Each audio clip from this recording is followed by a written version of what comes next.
Speaker, the President of Ukraine.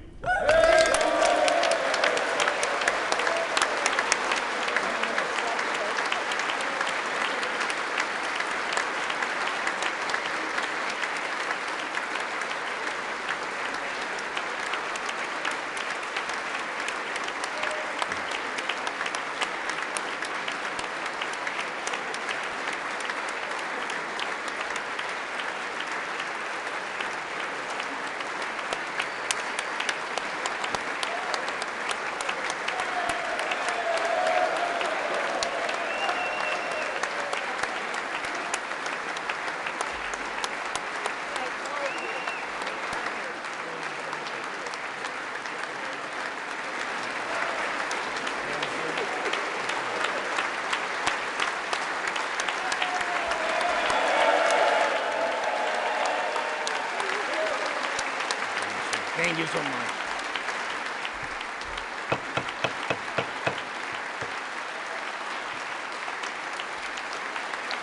Thank you so much.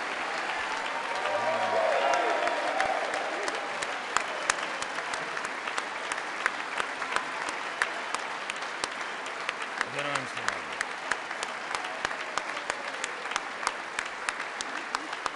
Thank you so much.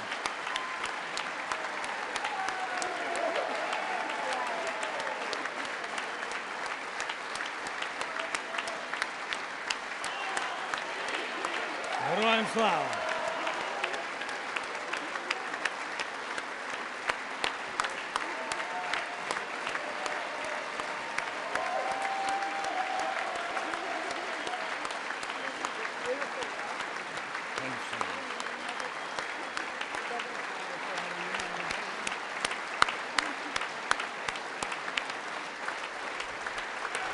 Members,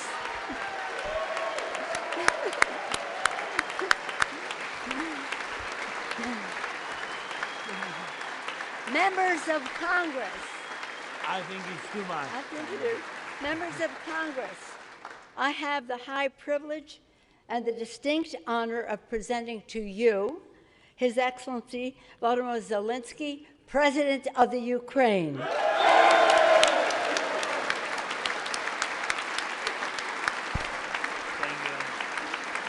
Thank you so much.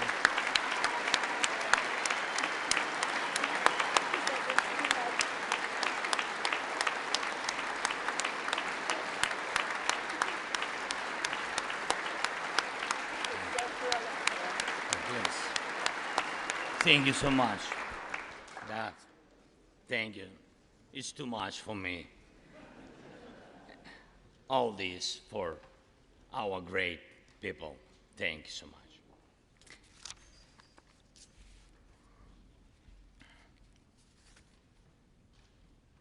Dear Americans, in all states, cities, and communities, all those who value freedom and justice, who cherish it as strongly as we Ukrainians in all our cities, in each and every family, I hope my words of respect and gratitude resonate in each American heart. Madam Vice President, I thank you for your efforts in helping Ukraine. Madam Speaker, you bravely visited Ukraine during the full-fledged war. Thank you very much. A great honor. Thank you.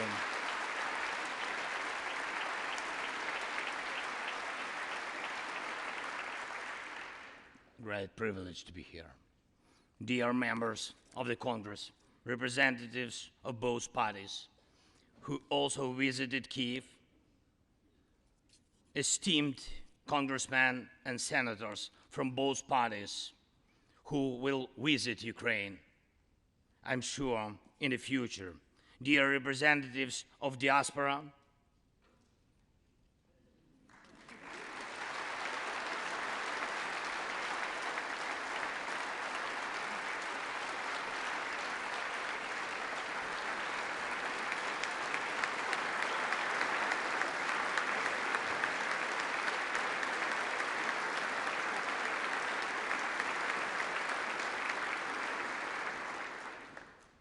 present in this chamber and spread across the country, dear journalists.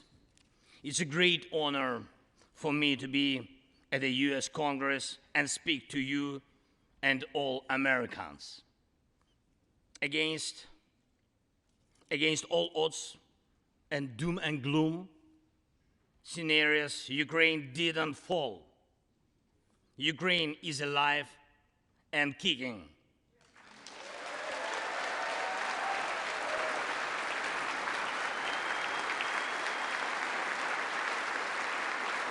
Thank you.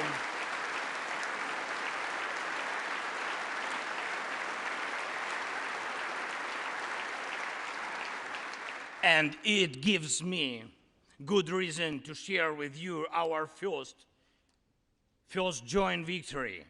We defeated Russia in the battle for minds of the world. We have no fear, nor should anyone in the world have it. Ukrainians gained this victory, and it gives us courage, which inspires the entire world.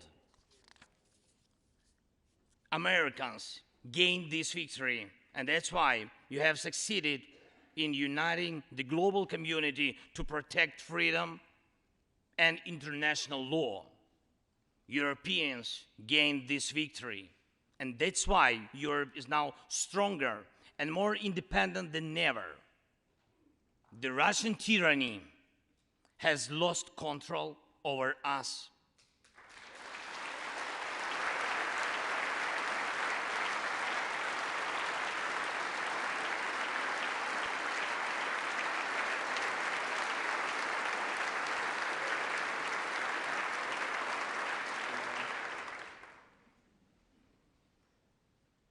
And it will never influence our minds again. Yet, we have to do whatever it takes to ensure that countries of the Global South also gain such victory. I know one more, I think, very important thing. The Russians will stand a chance to be free only when they defeat the Kremlin in their minds.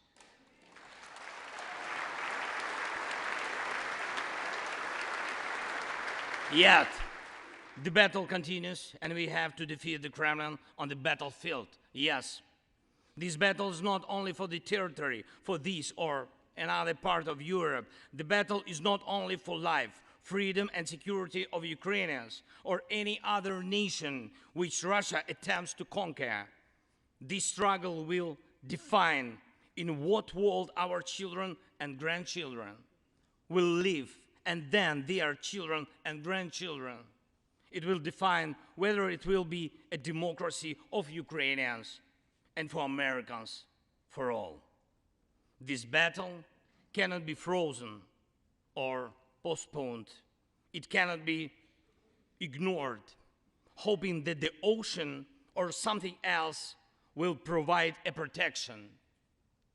From the United States to China, from Europe to Latin America, and from Africa to Australia, the world is too interconnected and interdependent to allow someone to stay aside and at the same time to feel safe when such a battle continues. Our two nations are allies in this battle. And next year will be a turning point. I know it, the point when Ukrainian courage and American resolve must guarantee the future of our common freedom, the freedom of people who stand for their values.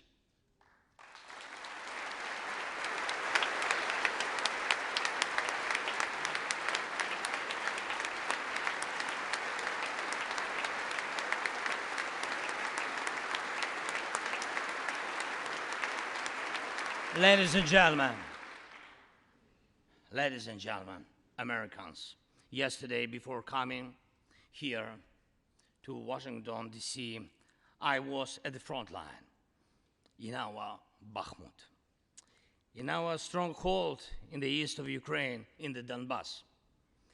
The Russian military and mercenaries have been attacking Bakhmut non-stop since May. They have been attacking it day and night, but Bakhmut stands.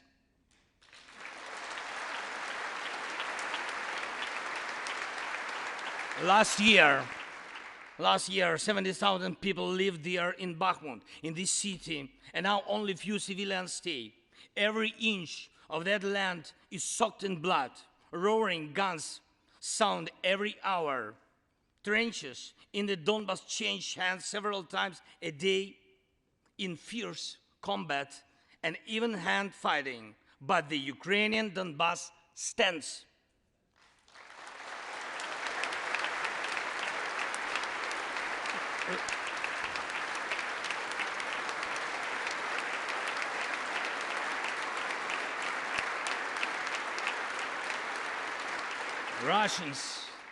Russians use everything they have against Bakhmut and our beautiful cities. The occupiers have a significant advantage in artillery. They have an advantage in ammunition. They have much more missiles and planes than we ever had. And it's true, but our defense forces stand.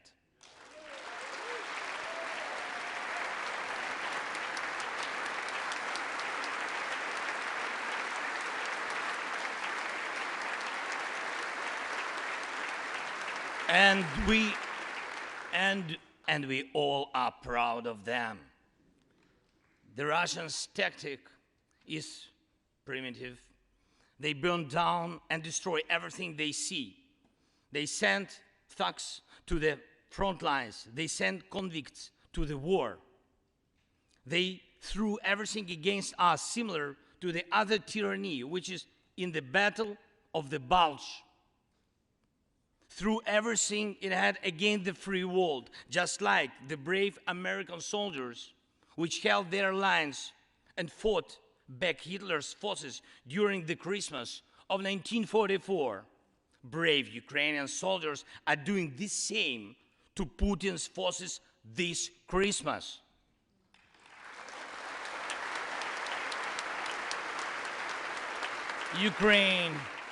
Ukraine holds its lines and will never surrender.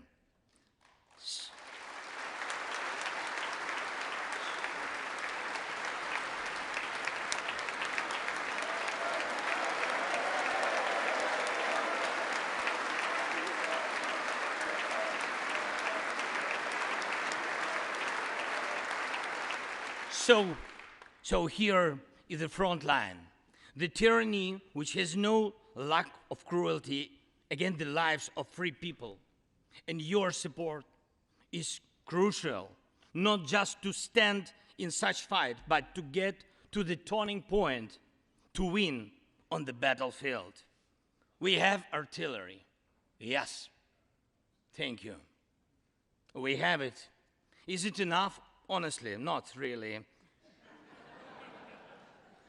To ensure Bakhmut is not just a stronghold that holds back the Russian army, but for the Russian army to completely pull out, more cannons and shells are needed. If so, just like the Battle of Saratoga, the fight for Bakhmut will change the trajectory of our war for independence and for freedom. If your patriots stop the Russian terror against our cities, it will let Ukrainian patriots work to the full to defend our freedom. When Russia cannot reach our cities, but its artillery, it tries to destroy them with missile attacks. More than that, Russia found an ally in this genocidal policy, Iran. Iranian deadly drones sent to Russia in hundreds became a threat to our critical infrastructure. That is how one terrorist has found the other. It is just a matter of time when they will strike against your other allies. If we do not stop them now, we must do it.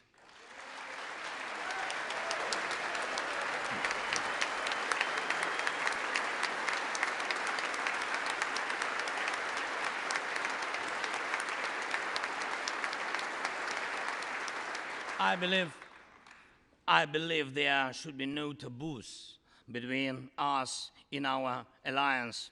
Ukraine never asked the American soldiers to fight on our land instead of us. I assure you that Ukrainian soldiers can perfectly operate American tanks and planes themselves.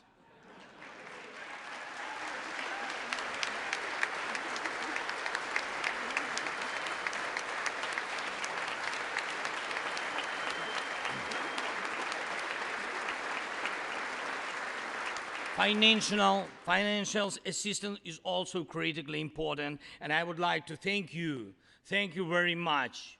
Thank you for both financial packages you have already provided us with and the ones you may be willing to decide on.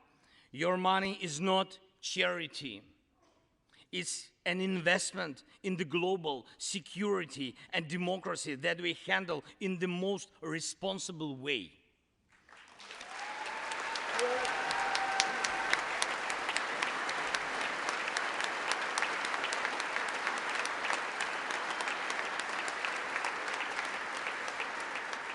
Russia could stop its aggression, really, if it wanted to, but you can speed up our victory. I know it. And it will prove to any potential aggressor that no one can succeed in breaking national borders, no one committing atrocities and reigning over people against their will. It would be naive to wait for steps towards peace from Russia, which enjoys being a terrorist state. Russians are still poisoned by the Kremlin. The restoration of international legal order is our joint task. We need peace. Yes, Ukraine has already offered proposals, which I just discussed with President Biden, our peace formula, 10 points which should and must be implemented for our joint security, guaranteed for decades ahead. And the summit which can be held, I'm glad to stress that President Biden supported our peace initiative today. Each of you, ladies and gentlemen, can assist in the implementation to ensure that America's leadership remains solid, bicameral, and bipartisan. Thank you.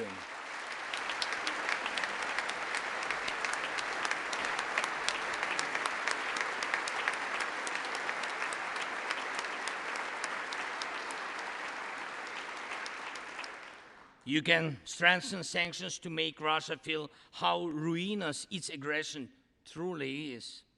It is in your power, really, to help us bring to justice everyone who started this unprovoked and criminal war. Let's do it. Let terrorists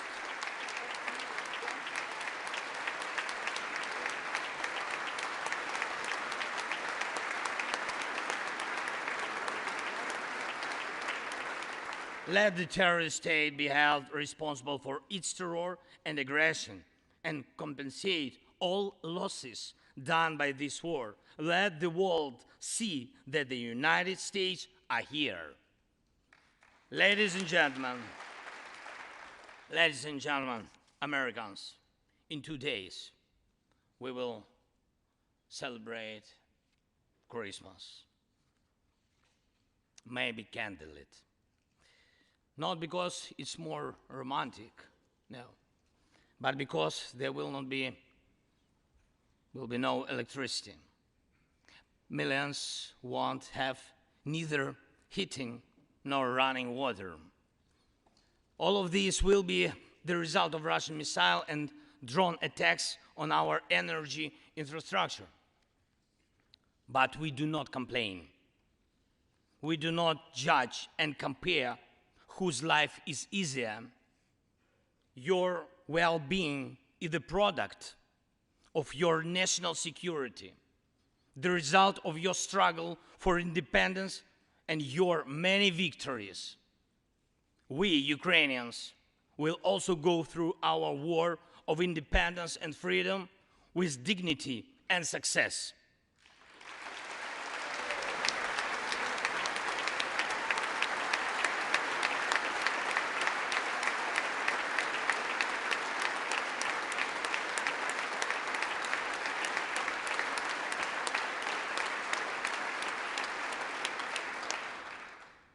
We'll celebrate Christmas.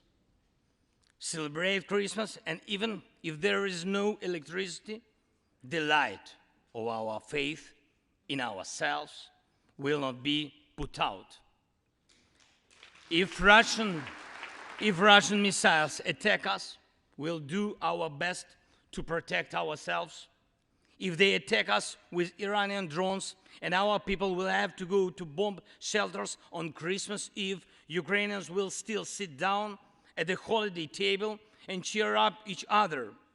And we don't have to know everyone's wish, as we know that all of us, millions of Ukrainians, wish the same: victory. Only victory.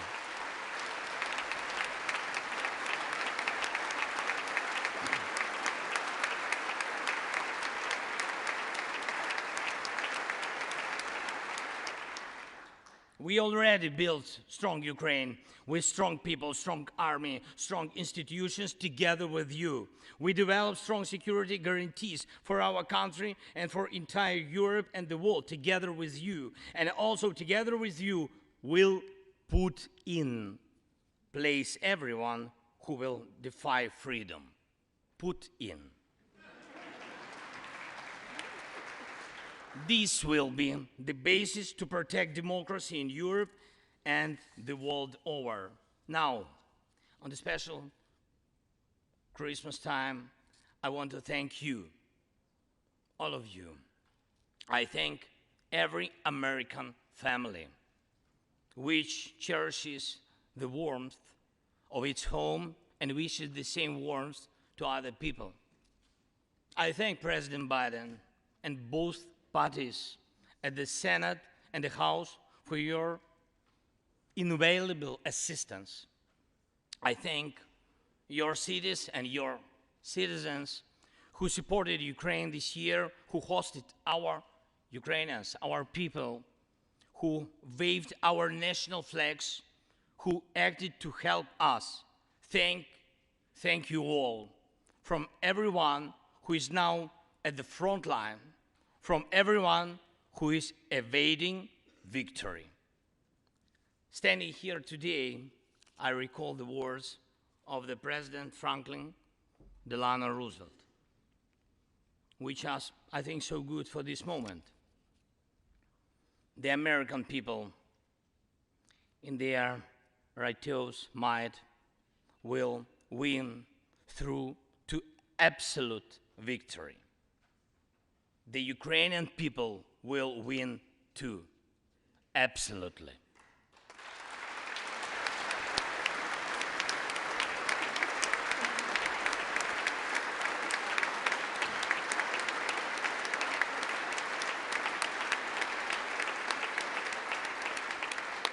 I know that everything depends on us, on Ukrainian armed forces, yet so much depends on the world. So much in the world depends on you. When I was in Bakhmut yesterday, our heroes gave me the flag, the battle flag, the flag of those who defend Ukraine, Europe, and the world at the cost of their lives. They asked me to bring this flag to you, to the US Congress, to members of the House of Representatives and senators whose decisions can save millions of people. So let these decisions be taken. Let this flag stay with you, ladies and gentlemen. This flag is a symbol of our victory in this war. We stand, we fight, and we will win because we are united, Ukraine, America, and the entire free world.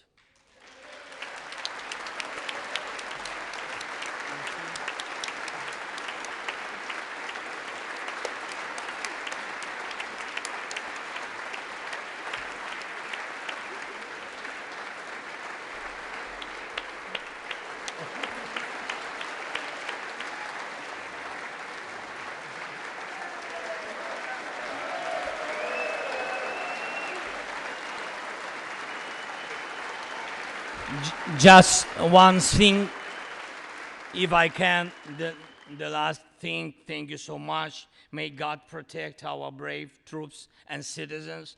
May God forever bless the United States of America. Merry Christmas and happy, victorious New Year. Slava Ukraini!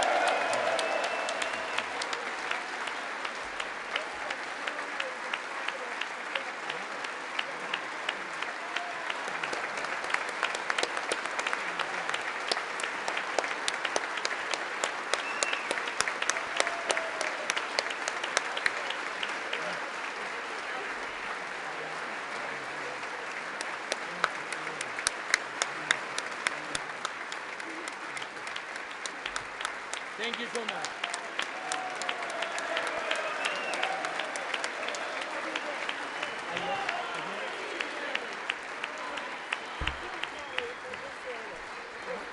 The Capitol today for you. Okay, to me. Somebody will carry it down. I can hold. Okay, we'll turn around. Yes. There we go.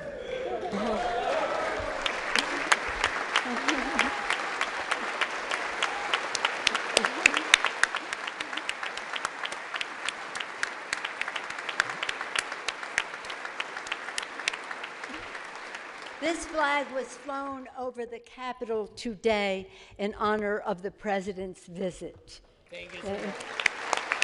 I will take it. I can go. All the best.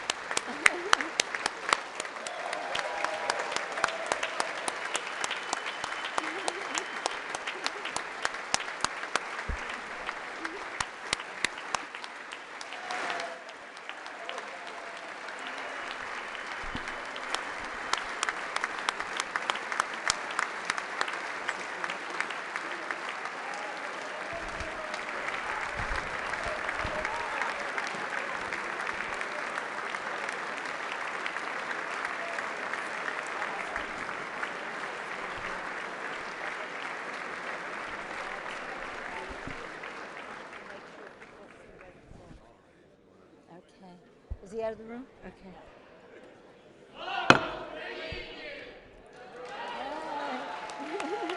The purpose of the joint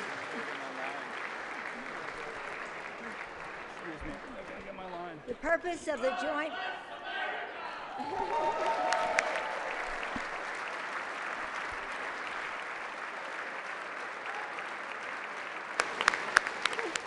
Okay, now.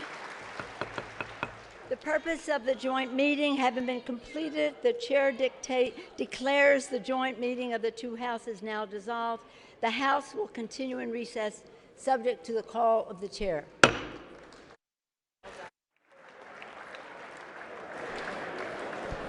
I'm going to show this to